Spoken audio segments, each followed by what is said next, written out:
Si nombreux pour ces représentations de nos spectacles de fin d'année, atelier théâtre amateur adulte. Nous sommes donc la compagnie Sans Tête, qui est une compagnie de théâtre installée à Vergès depuis maintenant 21 ans. Et nous vous proposons des ateliers de théâtre au centre social de Vergès. Donc pour les adultes, c'est soit le lundi, soit le mercredi de 19h30 à 21h30. Ces ateliers sont animés par Madame Hélène Codello, ici présente.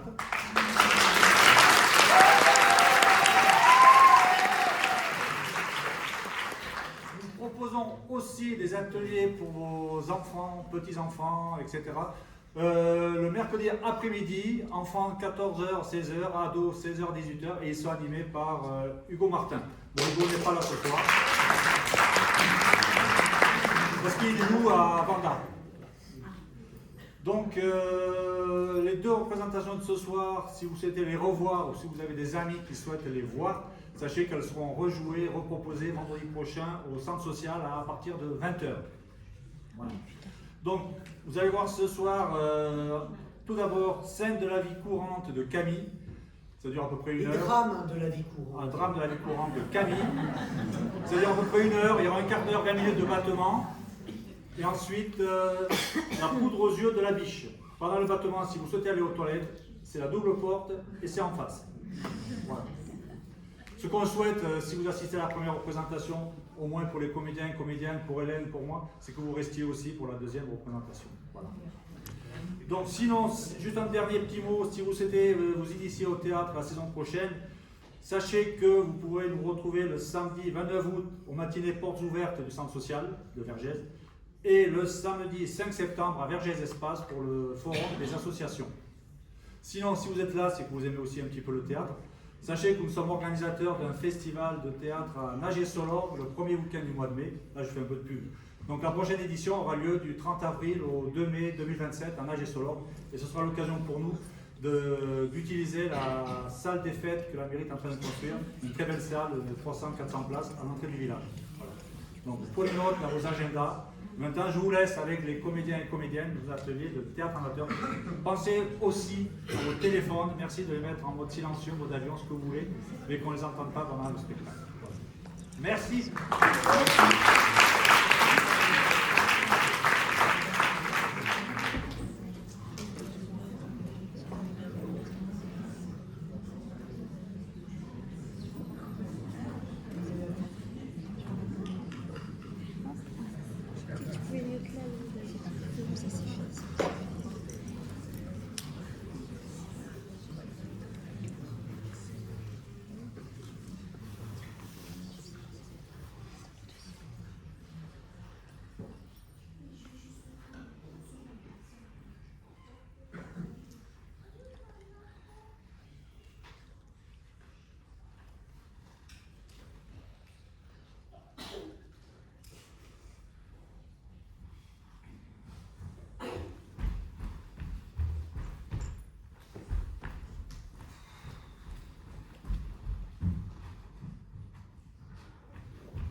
Personne?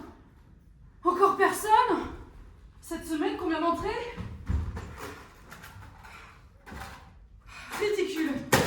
Ça ne peut pas durer comme ça, on est au bord de la faillite!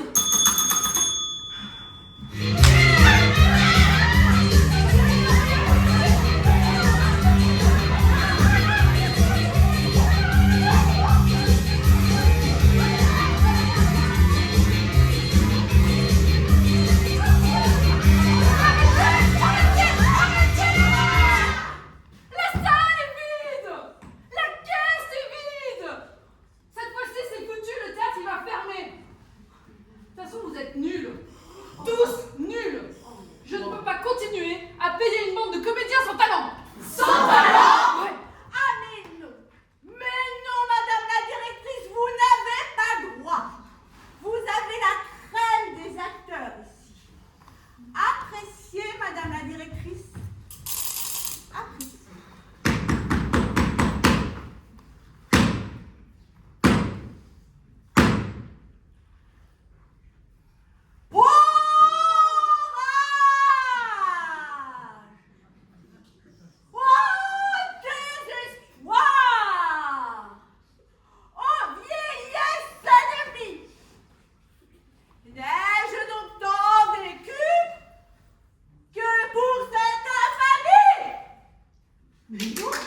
Comment, Père Ubu, vous êtes content de votre sort?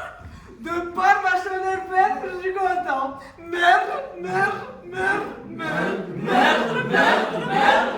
c'est quoi ce langage? Vous croyez qu'on va vous comprendre? Être ou ne pas être? Telle est la question. To be or not to be? That is a question. Oh, bon appétit, messieurs! Oh, ministres intègres, conseillers vertueux! Thérèse n'est pas moche, elle n'a pas un physique facile, c'est pas pareil. Moi, je vous le fais ingénu. Le petit chat est mort. C'est triste, mais enfin quoi? Nous sommes tous mortels. Non mais c'est affreux! Il n'y en a pas un pour attraper l'autre, au secours! Si, nous partîmes 1600, mais par un bon renfort, nous nous vîmes 3000 en arrivant au port. Oui, c'est bon ça. Romélie, agriculteur, va, cours et mort.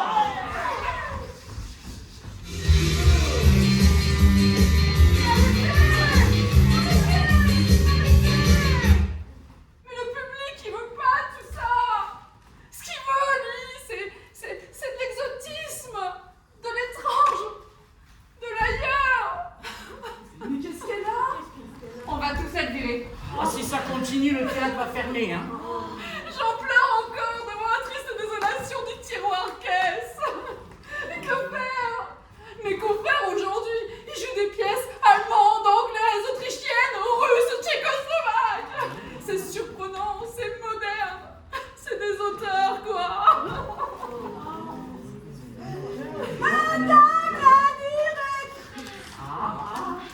Madame la directrice, regardez ce que je viens de trouver. Un manuscrit. Un manuscrit? Étranger, l'auteur? Non, à la corbeille. Mais si ça va vous plaire, ça s'appelle Un beau rôle. Un beau rôle. Drame de la vie théâtrale. Premier tableau. Un véritable artiste. La scène représente une chambre. Les personnages, le fils respectueux et artiste d'avenir et la mère du fils respectueux. C'est un super-héros. Vous allez voir, madame la directrice. Ami, bonne nouvelle! Bonne nouvelle, mère. Le directeur du théâtre historique m'a confié un rôle important dans le prochain drame, Napoléon ou 20 ans sous la mitraille. Oh, un véritable rôle parlé? Voici mon rôle, mère. Le rôle du général Cambronne? Le rôle n'est pas long. Il n'a qu'un mot. Mais c'est un rôle à effet. Oh, le mot historique est moulé en belles lettres de ronde. Oh, c'est trop de bonheur. La joie m'étouffe. C'est là une brillante création qui peut mettre mon fils en vedette. Je te ferai travailler ton rôle, mes conseils te seront précieux. Oui, chère mère, je veux à partir d'aujourd'hui travailler sans relâche ce rôle que l'on m'a confié. Je veux le fouiller, le creuser, l'analyser, en rechercher toutes les intentions cachées. Bravo! Voilà la parole d'un véritable artiste. Oh, les véritables artistes, bravo! Non mais Marie-Antoinette, là, dites-moi de dégager tout ça, les costumes, les décors. Ils sont lamentables. Bon, madame la directrice, c'est vrai que c'était pas tout à fait au point. Je l'ai encore un peu répété. Mais là, madame la directrice, ça va vous plaire. Une pièce minimaliste. 2 comédiens, c'est tout. Pas de costume, pas de décor, pas de lumière, pas cher. Ça s'appelle une maîtresse femme déménagement tragique. C'est une fameuse idée que j'ai eue de déménager tout notre mobilier à l'approche du terme. En plusieurs voyages, j'ai transporté ce matin presque tous nos meubles dans le nouvel appartement que nous allons habiter. Les morceaux de notre mobilier ne sont pas plus gros que des morceaux de sucre. Ils se dissimulent facilement dans les poches. La concierge m'a dû sortir Elle ne se doutait pas que je transportais dans les poches de mon par-dessus notre lit et la table de la salle à manger. Vous n'êtes qu'un paresseux! Paresseux! Vous feriez mieux de travailler pour payer vos termes plutôt que de déformer vos poches en déménageant notre mobilier. Paresseux! Paresseux? Moi? À chaque déménagement, je passe près de 2 mois et demi à reconstituer notre mobilier puzzle. Paresseux! À peine ai-je reconstitué notre mobilier qu'il faut songer à le démonter à nouveau pour déménager. Paresseux! Paresseux! Le bazar est encore et travaillez! Il vous reste encore les 17 625 morceaux de l'armoire à glace et les 5 452 morceaux de la table de nuit à déboîter. Paresseux!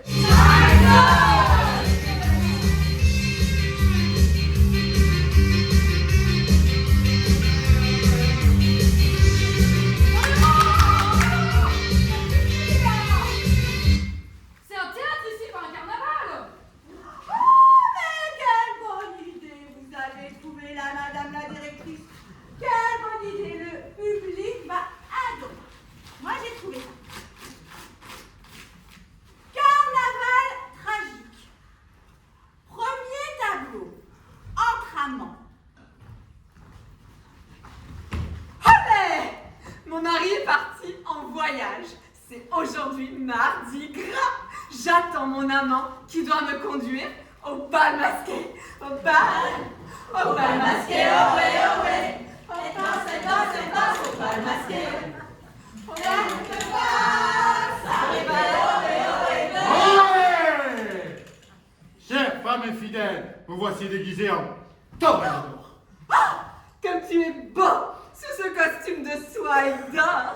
Pendant que j'achève de m'habiller en andalouse, chante-moi, cher amant, une belle chanson d'Espagne.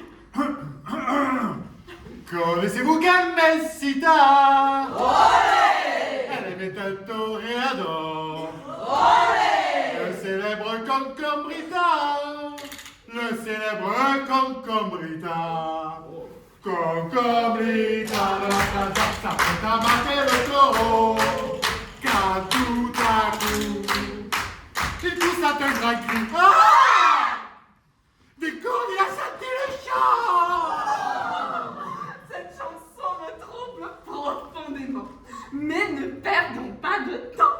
Je jette ma mantille sur mes épaules et il ne nous reste plus qu'à traverser le jardin pour sortir de la maison et nous rendre au bal masqué.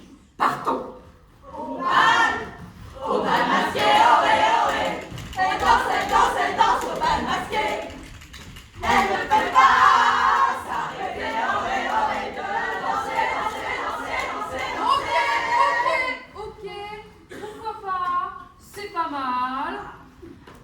C'est un peu exotique, de la comédie musicale, c'est à la mode. Bon, Paupiette, continuez.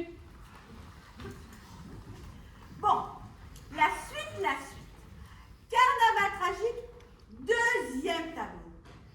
L'honneur du mari. Étroitement enlacés, nous nous dirigeons vers la porte du jardin. Mais écoute! Quel est donc ce bruit? Sans doute le mugissement du vent dans les arbres du jardin. Non, non, ce mugissement n'est pas celui du vent. On dirait le mugissement d'un taureau! Horrible vision! Et que vois-je? Regarde là derrière le buisson, une tête de taureau vient de surgir. Et que vois-je? Ce n'est pas un véritable taureau, c'est un homme dont la tête est recouverte de cartonnage de carnaval représentant un taureau! C'est mon mari! Je le reconnais à ses chaussettes!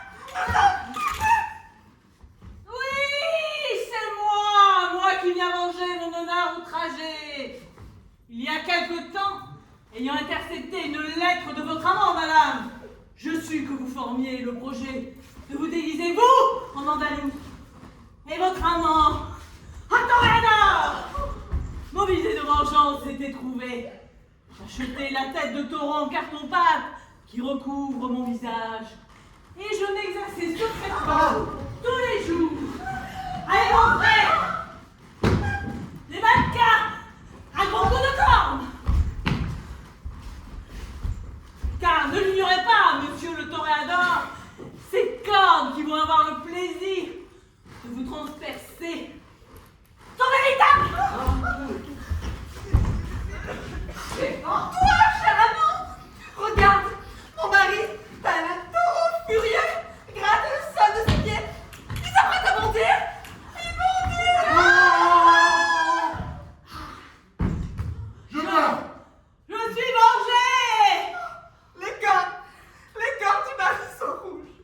Connaissez-vous Carmencita? Elle est née un toréador. Il en est mort. Il est mort. Bon, il est mort. Ça finit comme ça, là. Il est mort. Eh ben, tant mieux. C'est nul. Non. Il y a des limites. Il faut du sang neuf, du nouveau, je sais pas, moi. Trouvez-moi quelque chose, de nouveaux talents. Quelque chose de l'avenir. Arrêtez de regarder en arrière. L'avenir, c'est par là. Vous comprenez, c'est par là. Et vous, Soquette. C'est par là que ça se passe, là, devant. Conscience d'aiguilleur, drame du devoir accompli.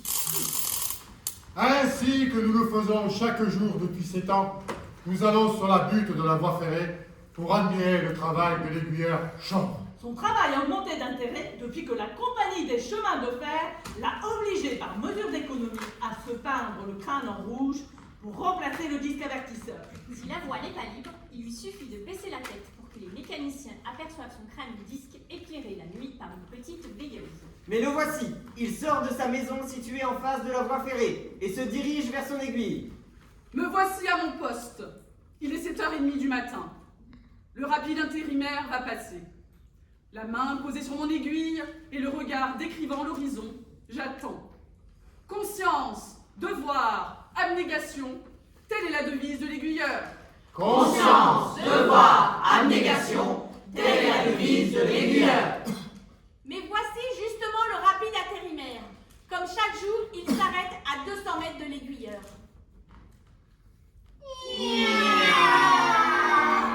Oui, il s'arrête à cause du mécanicien. Son extrême myopie l'oblige de descendre de locomotive et venir tâter l'écran de disque de l'aiguilleur pour vérifier si la voie est libre. Voilà qui est fait. Le mécanicien remonte sur sa machine. Le rapide intérimaire passe. Il est passé. Il est passé. Il est 8h. Le prochain train ne passera qu'à 15h37. Mais une minute d'inattention peut provoquer d'irréparables catastrophes. Conscient de ma responsabilité, je pose de nouveau la main sur mon aiguille et le regard scrutant l'horizon, j'attends le prochain train de 15h37. Conscience, devoir, abnégation, telle est la devise de l'aiguilleur. Attendons. Conscience, devoir, abnégation, telle est la devise de l'aiguilleur. Au secours à l'assassin! Siècle, ce cri provient de la maison de l'aiguilleur, située en face de la voie ferrée. Au secours, Bernard! Plus de doute, la voix appelle Bernard et Bernard, c'est le prénom de l'aiguilleur. C'est sûrement sa femme que l'on assassine. Observons la conduite de ce modeste aiguilleur. Abandonnera-t-il son poste pour voler au secours de sa femme? Admirez son héroïsme. Il n'abandonne pas son poste. Sa main ne lâche pas l'aiguille. Ses yeux restent fixés sur l'horizon. À l'assassin, Bernard! Tu as le temps de voler à mon secours. Le prochain train ne passe qu'à 15h37 et il n'est que 8h30.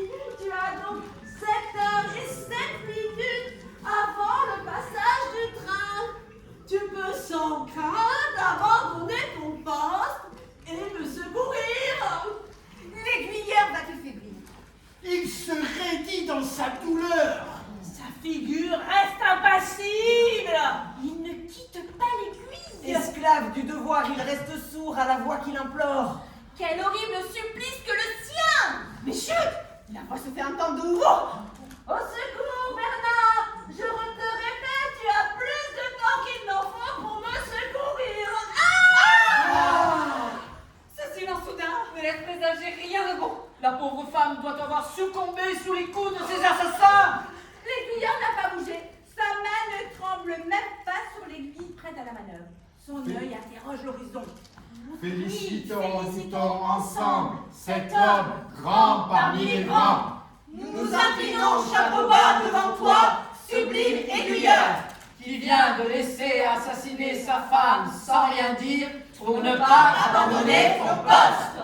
Ce n'est pas ma femme. Ah. Il y aura 3 ans qu'elle s'est enfuie avec un cerf-frein. Mais alors, quelle est cette femme que l'on vient d'assassiner dans ta maison, héroïque aiguilleur? Ma belle-mère. Conscience, abnégation. Telle est la devise de l'aiguilleur. Conscience, devoir, abnégation, telle est la devise de l'aiguilleur. Cosette. Cosette. Cosette, c'est quoi le sujet? C'est quoi là? Je comprends pas. Les fonctionnaires, les grèves, le retard, ça intéresse personne, hein? Aujourd'hui, les gens, ils veulent qu'on parle de différence, de diversité, de vivre ensemble. Vous comprenez, salopette? Vous comprenez, vous autres? Bon, là, madame la directrice, ça c'est nouveau. D'après Shakespeare, mais franchement, c'est pile poil ce que vous dites.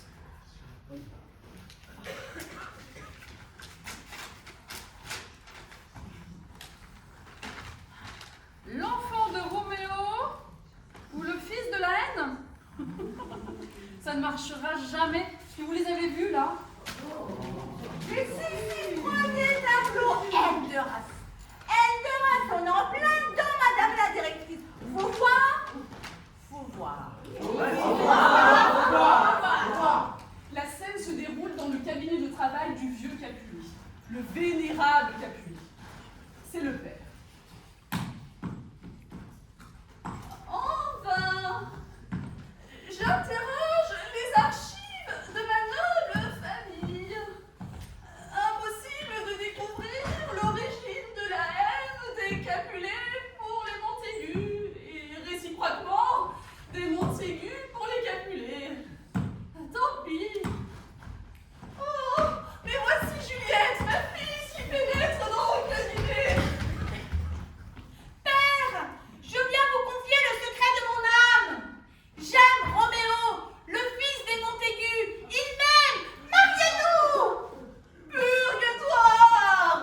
Toi, aimer le fils de mon ennemi héréditaire? Mais que mes yeux changent d'orbite si jamais je dois donner mon consentement!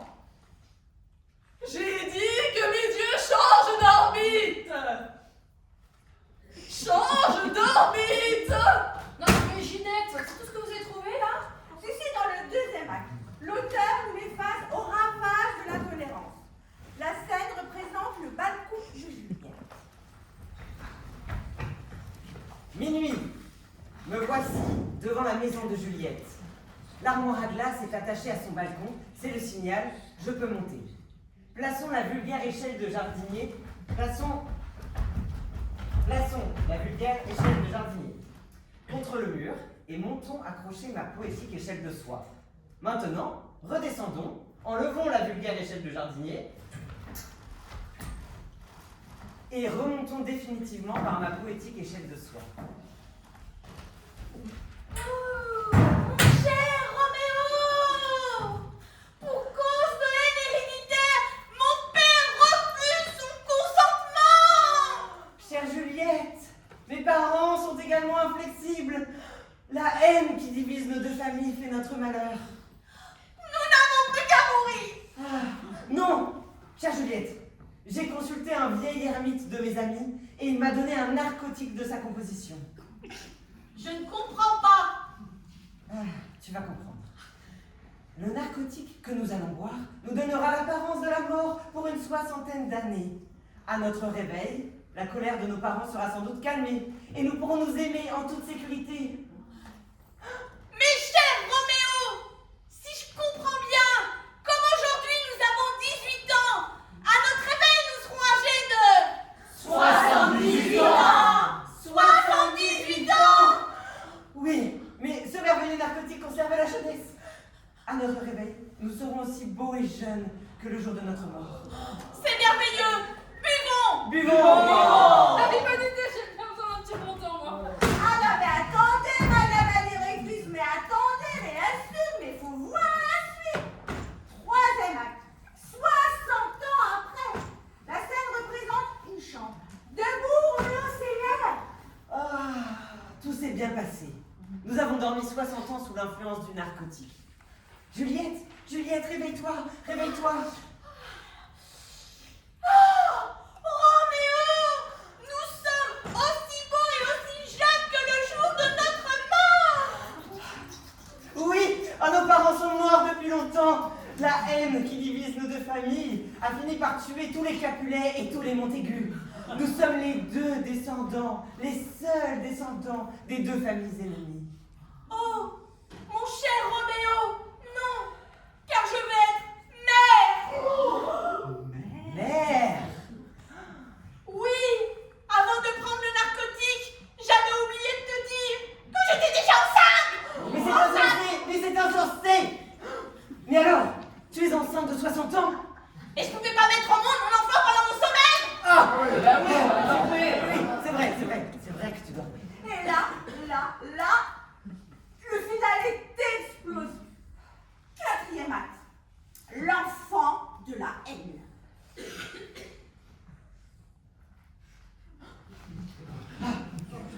C'est assez curieux. Juliette vient de mettre au monde un enfant âgé de 59 ans. Ce cher innocent m'intimide avec sa longue barbe grise.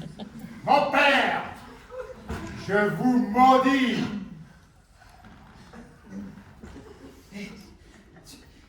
Tu es mon fils. Vous m'avez. Ma mère vient de m'apprendre. Ma femme vient de m'apprendre l'histoire du narcotique. Grâce à votre ignoble invention, j'ai langui triste et solitaire dans mon obscure retraite. Grâce à votre amour égoïste, j'arrive au monde à l'âge où l'on est prêt d'en partir. Pardon, mon fils, suprême ironie. Pardon, mon fils. Pardon. Je vous maudis.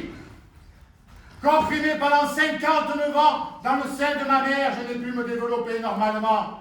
Seules les rides de mon front se sont creusées d'année en année. Seule ma barbe a blanchi et grandi.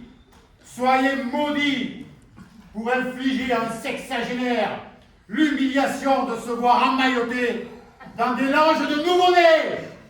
Mais tu es mon fils, mon sang, le sang des Montaigu. Montaigu? Mais tu viens de dire Montaigu, mais le seul nom des Montaigu me fait rougir de colère. C'est son Montaigu, mon Montaigu. Je vais mourir dans quelques instants. Ciel, que se passe-t-il? Juliette, chère Juliette Capulet, je vais Capulet, mais il a dit Capulet, mais ce seul nom me fait rougir de colère. C'est son Capulet, mon Capulet. Je vais mourir. Horrible vision. Le sang ennemi des Capulets et des Montaigu se tiraille en moi. Fatalité, fatalité, fatalité. Je meurs. Fatalité, tu l'as dit, hein? Oh, je suis mort.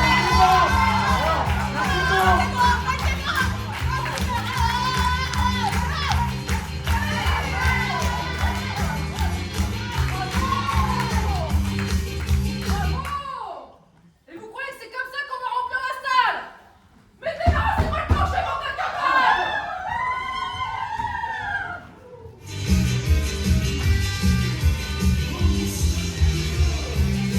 7342, 7343, 7344, 7345. Bien, tout est démonté, j'enveloppe la moi dans ce vieux journal. Oui, 17 625. Le consigné. Mettez comme d'habitude la table de nuit dans votre par-dessus et partons. Oui, pardon. Ramassez, maladroit. Maladroit. Vous n'avez jamais rien su faire de vos 11 doigts. Raillez, madame, est-ce de ma faute si la nature m'a gratifié d'un doigt supplémentaire? Taisez-vous, orgueilleux. Orgueilleux. Pour avoir un doigt de plus que les autres, vous n'en êtes que plus paresseux. Mais- Taisez-vous, tête d'épingle. Tête d'épingle, tête d'épingle, tête d'épingle, tête d'épingle. Tête d'épingle! Tête d'épingle! Cette insulte, vous le savez, a le don de m'énerver au suprême degré! Attention, il s'élance sur elle.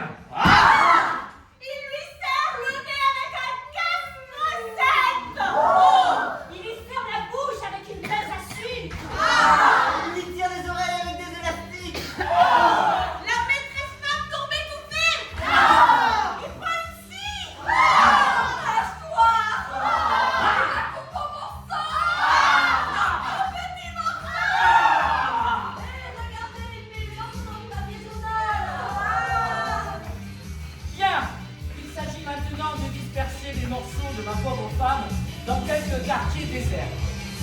classique, il n'y a rien de mieux que le classique.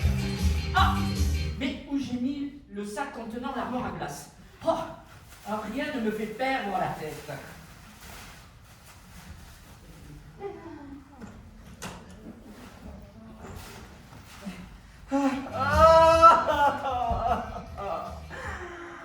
Depuis 15 jours que le rôle du général Cambronne te fut distribué, tu travailles nuit et jour devant ton armoire à glace.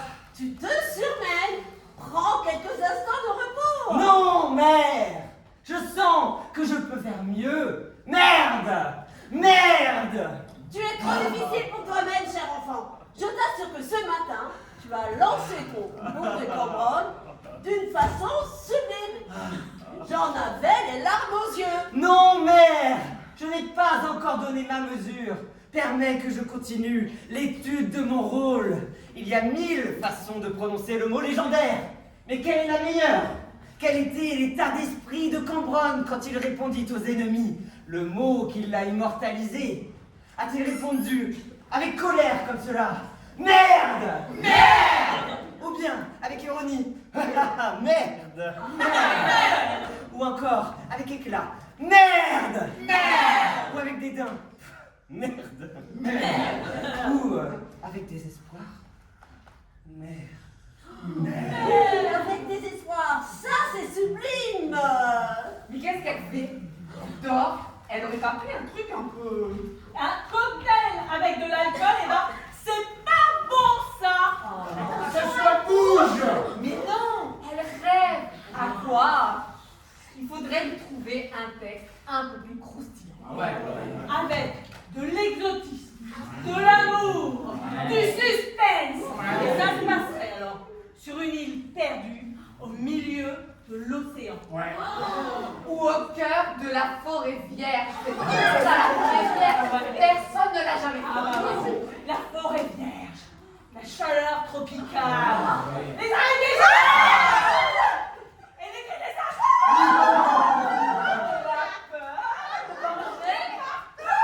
Et puis il faudrait du sexe. Il y a du sexe partout, il n'y a que ça qui marche. Attendez. Je crois que j'ai ça au magasin. Ça s'appelle le désenglandé de la forêt vierge. L'action se passe apparemment entre boulevard Raspail et boulevard Saint-Germain. Florido s'ouvre sur la déclaration d'une jeune femme que son mari explorateur a délaissée pour parcourir la forêt vierge. J'attends mon mari. J'attends mon mari. C'est aujourd'hui qu'il rentre de la forêt vierge. Bonjour, femme. La soupe est prête? C'est tout ce que tu trouves à me dire après 3 ans d'absence? Non.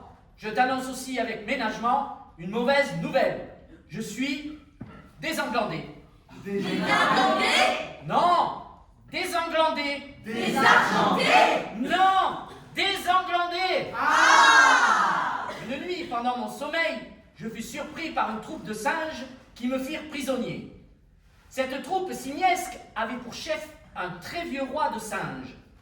Pour rendre la jeunesse à leur souverain, l'un d'entre eux, qui s'était échappé d'un laboratoire, m'enleva mes glandes interstitielles et les greffa au roi des singes. Après, ils me rendirent ma liberté. Au ciel d'un ange! Alors tu n'as plus de... Hélas. C'est horrible, cette affreuse aventure va nous priver de l'héritage, De l'héritage? de la tante Victoire. De la grande victoire? Oui, elle est morte pendant ton absence et nous a légué une fortune, Oh joie! à condition que nous ayons au moins un enfant. Damnation! Et moi, qui t'attendais, frémissante de désir, pour accomplir les dernières volontés de la tante. Je repars à l'instant. Je vais courir la forêt vierge et capturer le roi des singes. Je le reconnaîtrai entre mille. Il est extrêmement poilu. Adieu, femme. Fasse que je retrouve mes glandes. 2 ans ont passé. L'éternité pour une jeune femme seule, à l'apogée de sa sensualité et de sa fertilité. C'est l'acte 2. Voilà 2 ans que mon mari court la forêt vierge. Pas de nouvelles.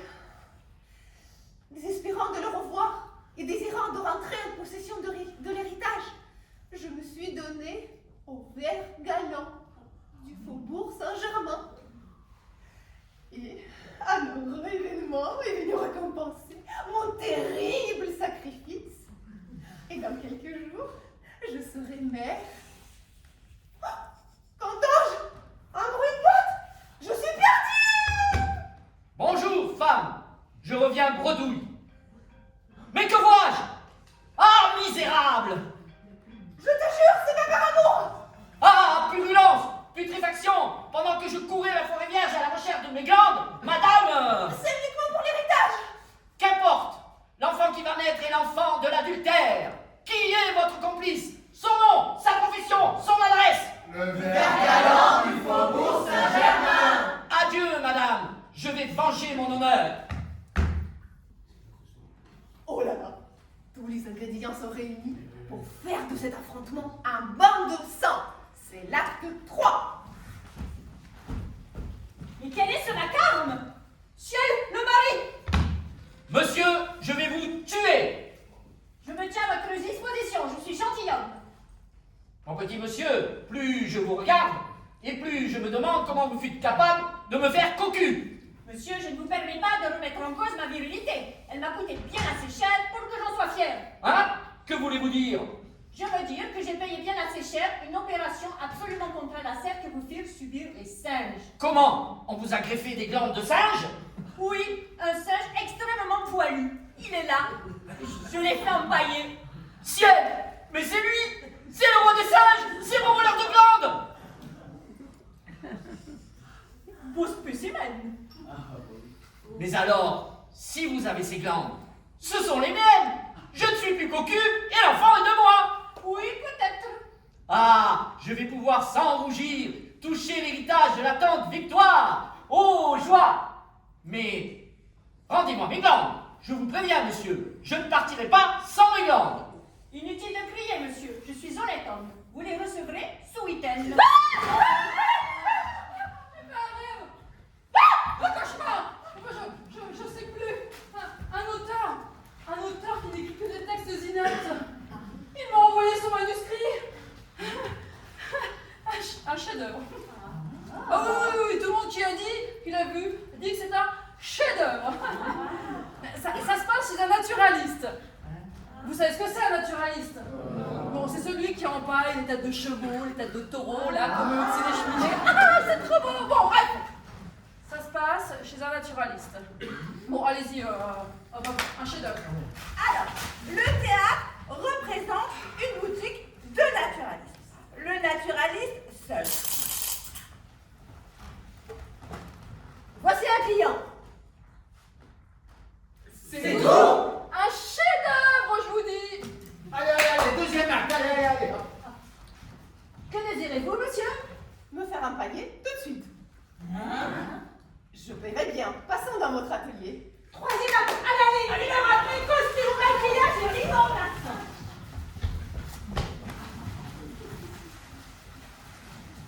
Allez, troisième acte. Je suis très bien empaillée. Je me sens pas du tout gênée dans mes entournures. Combien vous dois-je? Je fais la petite note de monsieur, c'est égal. Monsieur peut se vanter d'être un fier original. Ben pourquoi? Pour s'être fait empailler par deux. C'est logique. J'ai remarqué que les animaux empaillés se conservent indéfiniment. Oui, cher Si, moi aussi, je compte me conserver indéfiniment, c'est tout. Oui, cher monsieur. Mais ce que vous n'avez sans doute pas remarqué, c'est que l'on empaille et que l'on embaume que les morts. Je suis donc mort. Évidemment. Non, mais un chef-d'œuvre, ça? Non, mais j'imagine déjà la moquerie de mes confrères. Du théâtre. Ça, là! Pour l'empailler, il est vraiment mort ou alors il y a une suite? Oui, il y a une suite. Ça s'appelle résurrection. Allez, le mort couché, t'es mort, t'es mort, t'es mort. Premier acte, dans un cimetière. Acteur et spectateur, nous voilà croque-mort. Nous voilà croque-mort. T'as pas entendu? Non, le client a bougé, on dirait. Il a bougé, tu crois? Tu crois, il a bougé? Il a seulement fait un faux mouvement. Non, il a bougé, je te dis, tiens, entends. Ah, t'entends pas? Ah, pour sûr, il y a du bruit? Ouais. Curieux quand même. Non, c'est sortir que je désire, si toutefois est possible. Dame, C'est grave, il faut réfléchir. Ouais, va falloir aller chercher le commissaire. Je vous assure, messieurs, je n'aurai pas la patience d'attendre. L'air est respirable, Donna. C'est grave, très grave. C'est comme qui dirait une résurrection. T'as raison, une résurrection. Une résurrection, comme qui dirait. C'est Grave, très grave. Ma patience a des limites. Je vais essayer de me délivrer tout seul.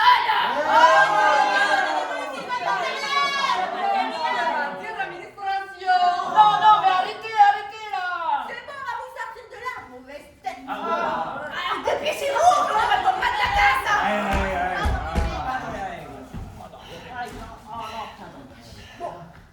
De toute façon, on va se faire engueuler. Ouais. Alors, puisqu'on va se faire engueuler, moi je propose d'aller payer une tournée au Macabé. Et c'est la mienne aussi. Ben ouais. Vive la vie! Allez, viens boire un petit coup à la maison. Quand tu peux, une fois tu sors, tu sors. Je n'ai jamais autant rigolé de ma vie. Il fallait que je meure pour rigoler autant. C'est épatant. Et on fait peut-être bien d'aller chez le commissaire. On va se faire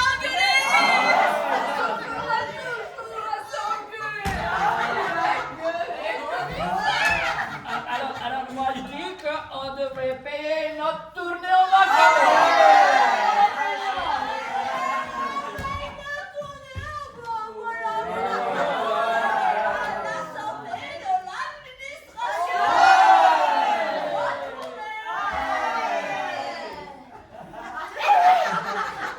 Quand je dis que je suis mort, je m'en fiche.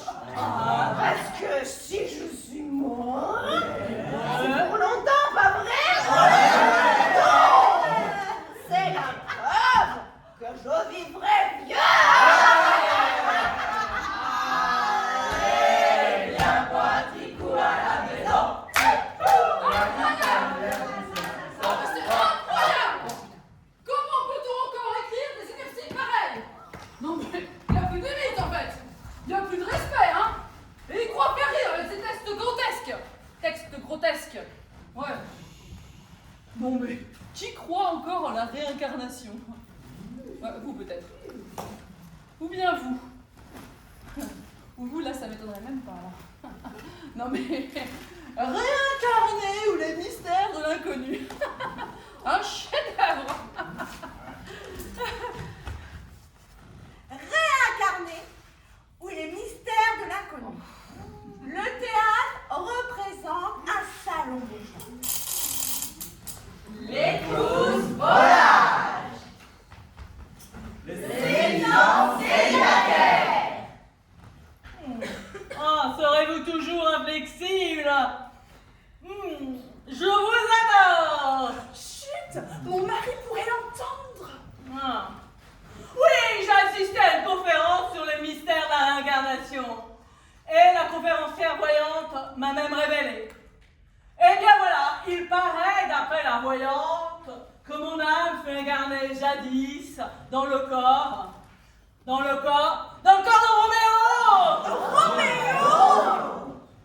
Oui, et à présent je comprends pourquoi au lycée j'étais toujours premier en gymnastique.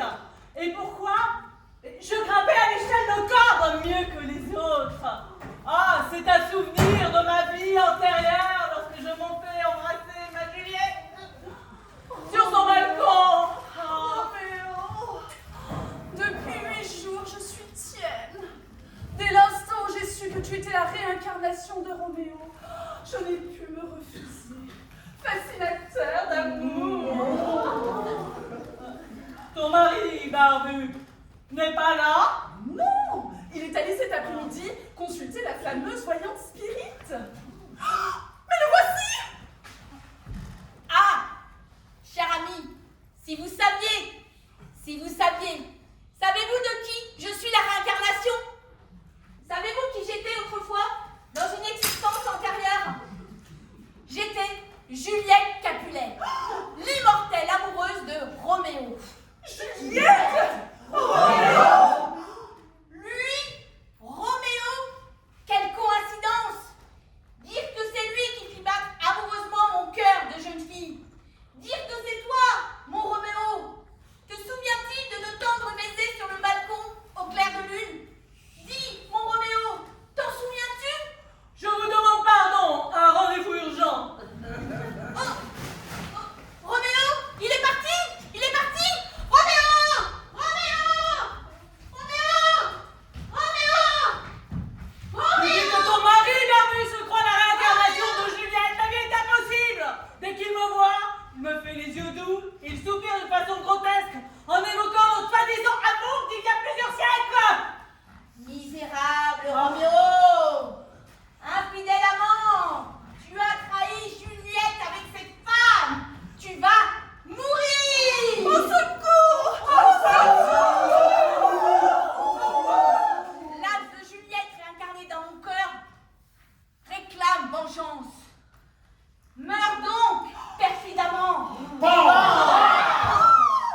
J'ai tué Roméo. Je suis Juliette Capulet.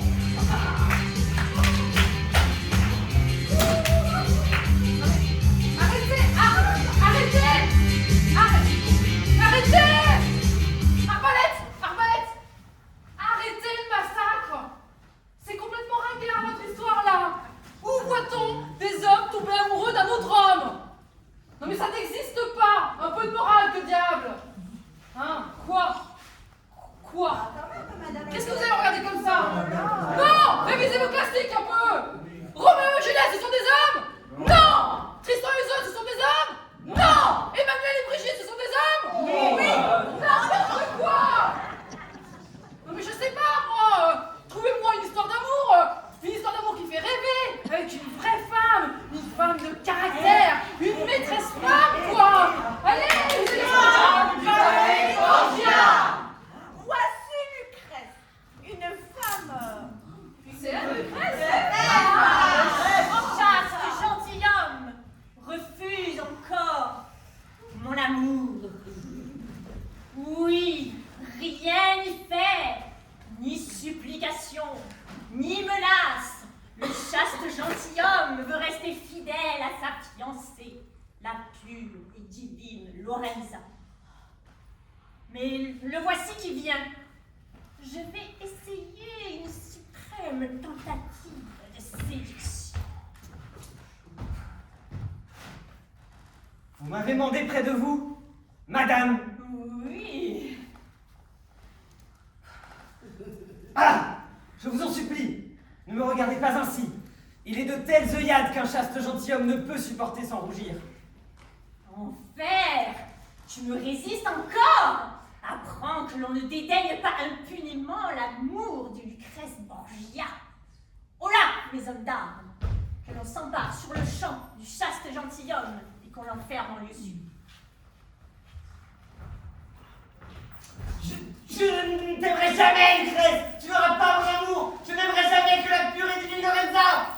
Oh rage, je veux me venger horriblement du mépris de cet homme. Dès ce soir, je veux que la pure et divine Lorenza soit faite prisonnière au palais. Allons préparer ma vengeance. Allons dans les souterrains du palais, chez Angelico et Corchel. Ah ben voilà une femme de caractère comme on les aime! Allez, Soquette, la suite!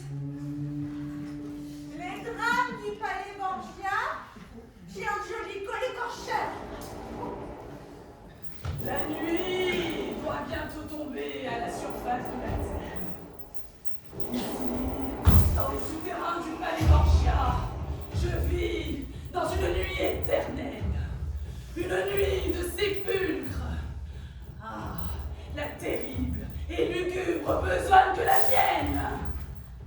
Âme damnée de Lucrèce Borgia, j'écorche vif les amants qui ont cessé de lui plaire. Comme de simples lapins, je les dépouille adroitement de leur peau. Tragique caprice de femme! Lucrèce ne veut pas que les peaux qu'elle honora de ses baisers soient embrassées par d'autres femmes. De temps en temps,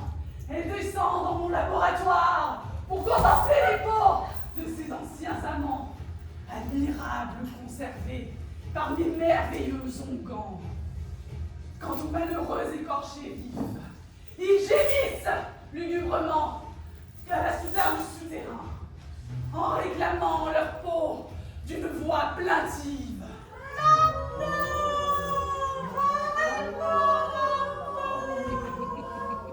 Mais j'entendais pas. Qui peut venir à cette heure? Angelico, cette nuit, mes hommes d'armes conduiront une jeune femme. Tu sais ce que tu dois faire des personnes que je t'envoie. Je sais. Mais ce n'est pas tout. Lorsque tu l'auras écorchée vive, voici ce que je t'ordonne de faire. Ah, j'obéirai.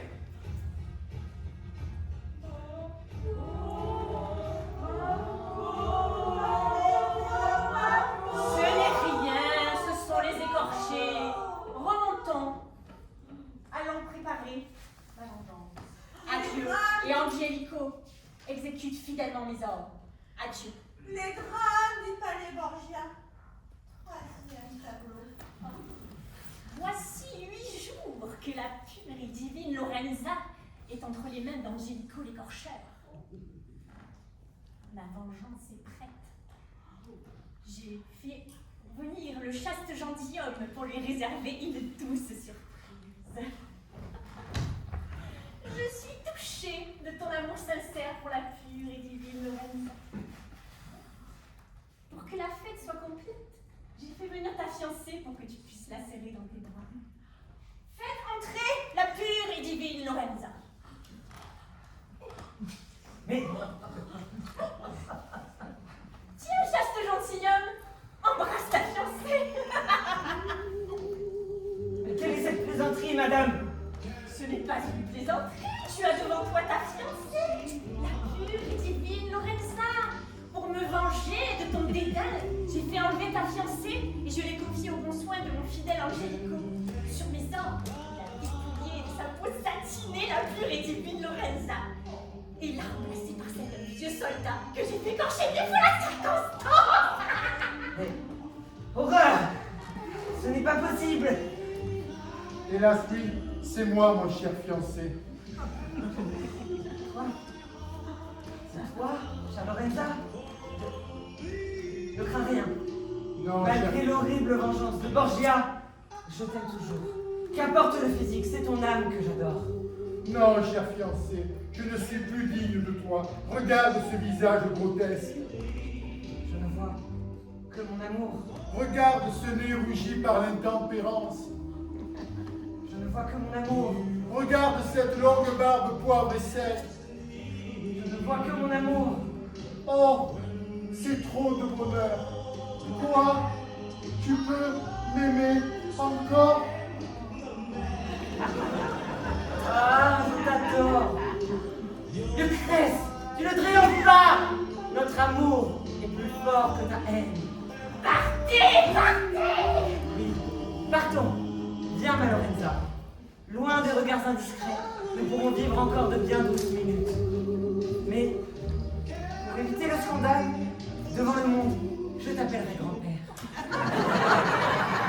Viens, partons, ma Lorenza.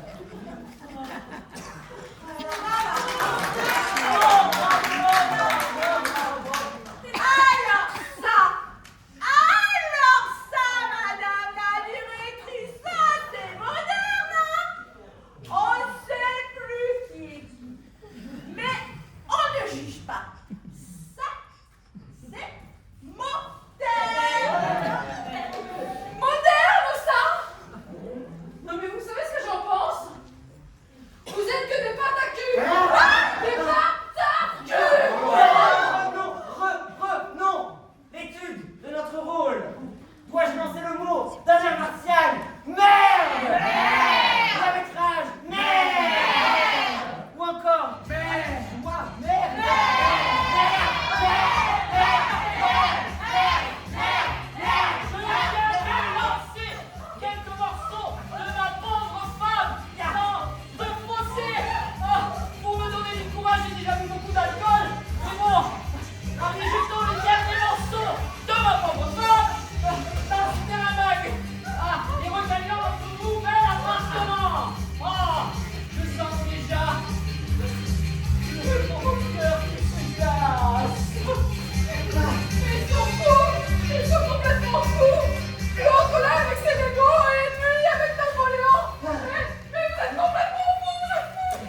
personnage.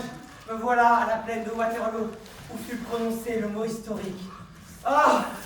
Ça, Waterloo, mort de plaine. Là, droit devant.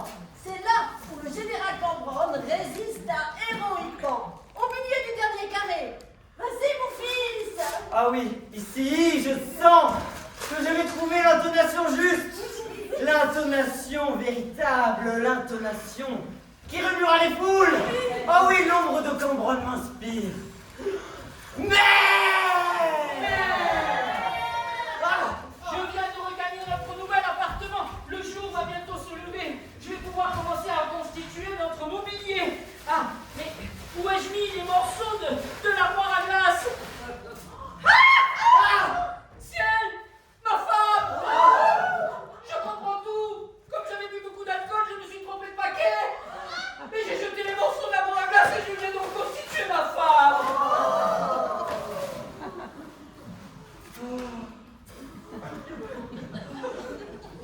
non. Mais moi, je suis prêt.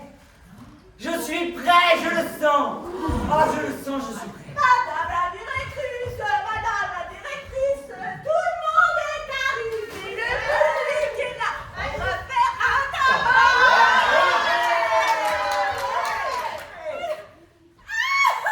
Le public est là! Oui! Tout le monde est en place? Oui! Oh, ils sont plus nombreux! Oui! Bon, ça reste nous le meilleur, hein! Le cinéma, hein! Tout le monde est en place! Oui!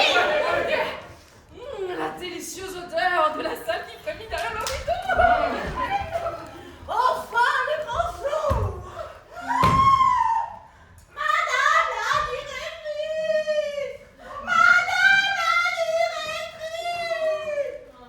L'acteur chargé de jouer le rôle de l'officier anglais atteint subitement d'une crampe à la langue. Eh ben, il pourra pas jouer son rôle. Que faire? Ne paniquons pas! Ne paniquons pas! Le rôle de l'officier anglais est des plus simples. Il suffit de crier avec l'accent anglais. Brave français! Rendez-vous!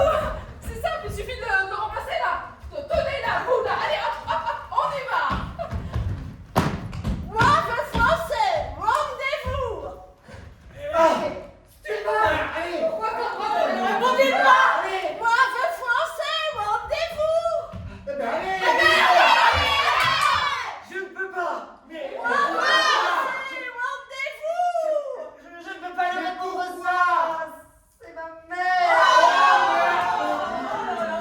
Oh, mais taisez-vous, taisez-vous! Ah, l'histoire de France, la tragédie, la belle époque! Ah, mais moi, je vais dire quoi au public? Je dis quoi au public, moi? Qu'est-ce qu'elle va dire au public,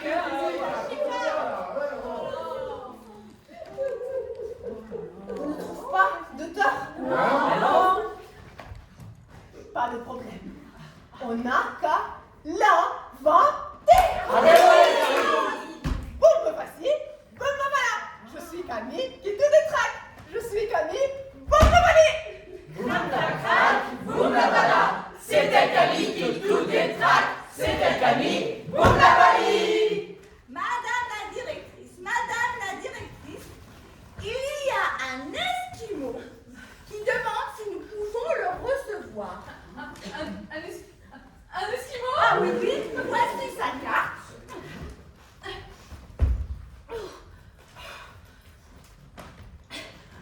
Novak, auteur antarctique, fondateur du théâtre populaire, chevalier du mérite agricole. Ah! Un auteur antarctique! Ah! C'est le ciel qui me l'envoie! Ah, faites l'entrée! Excusez-moi de vous déranger. Oh, mais vous ne me dérangez pas, cher maître! Et puis, du moment que vous êtes étranger, vous serez toujours bien accueilli en France. Alors, il paraît que vous avez un manuscrit! Une opérette. Je suis à la fois auteur et compositeur. Oh, génial, super! Et c'est quoi le titre de cette opérette? Une banquise à fleurs. La banquise en fleurs! Oh, c'est génial, c'est beau, c'est sublime! Oh, j'imagine j'imagine déjà l'affiche. La banquise en fleurs. La banquise en fleurs. Permettez-moi de vous faire une lecture de... Oh non, mais vous embêtez pas. De toute façon, du moment que c'est étranger, ce serait un succès. Ah, mais dites-moi en 2-3 mots le sujet de la banquise en fleurs. La banquise en fleurs. Avec plaisir, installez-vous.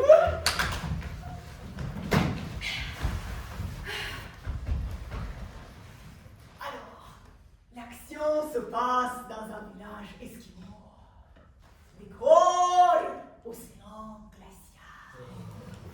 Des banquises, des icebergs, des pingouins. Ça met tout de suite dans l'ambiance. Hein. Au lever du rideau, une douzaine de toradors transis de froid chantant un petit cor. Appelez-le le sort d'un fortuné toréador qui dans leur costume brodéant firme un rage au pôle Nord. Les pieds et les mollets gelés, les poils congelés, le nez doré.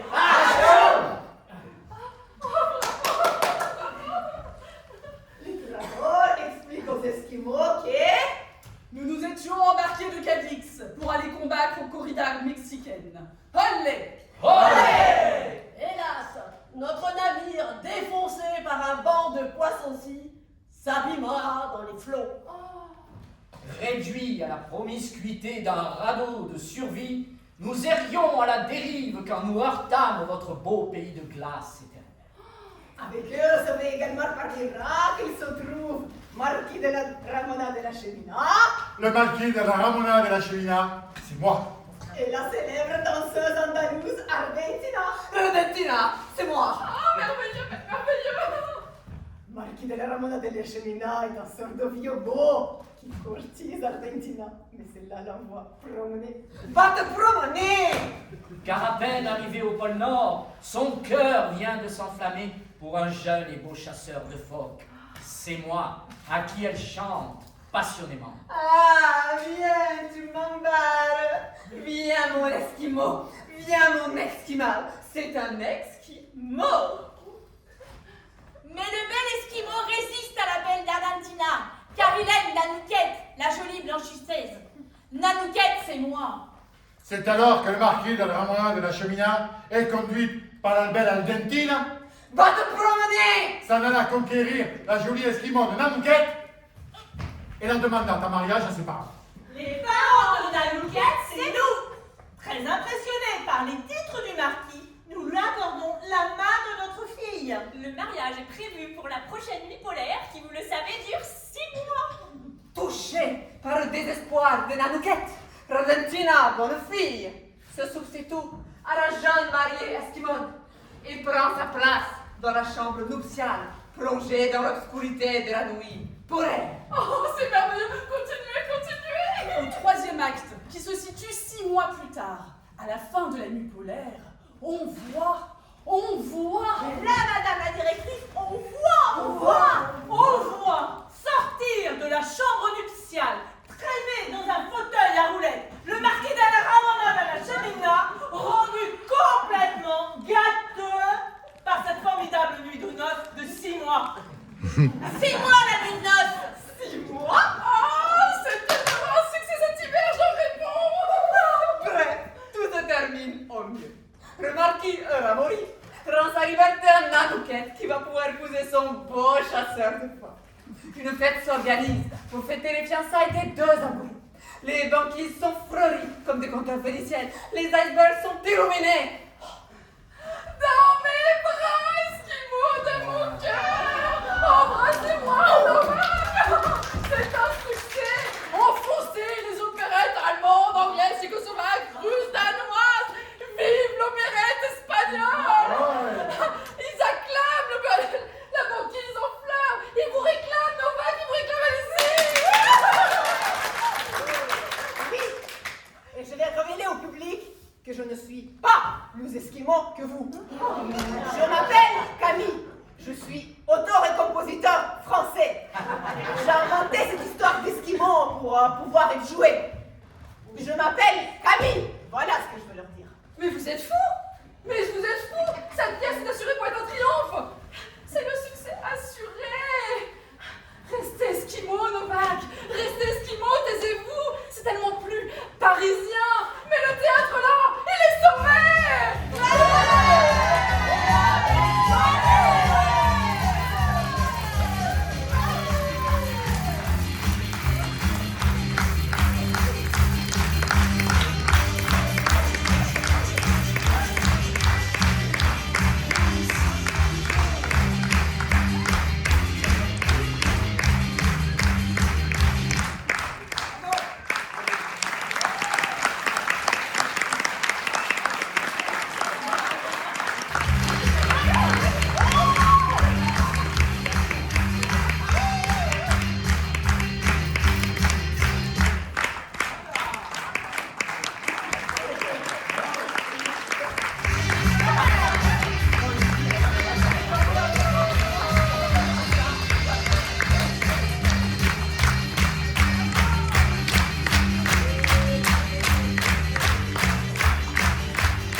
Est-ce que nous allons dans un autre salon bourgeois? Donc un petit quart d'heure, 20 minutes de pause.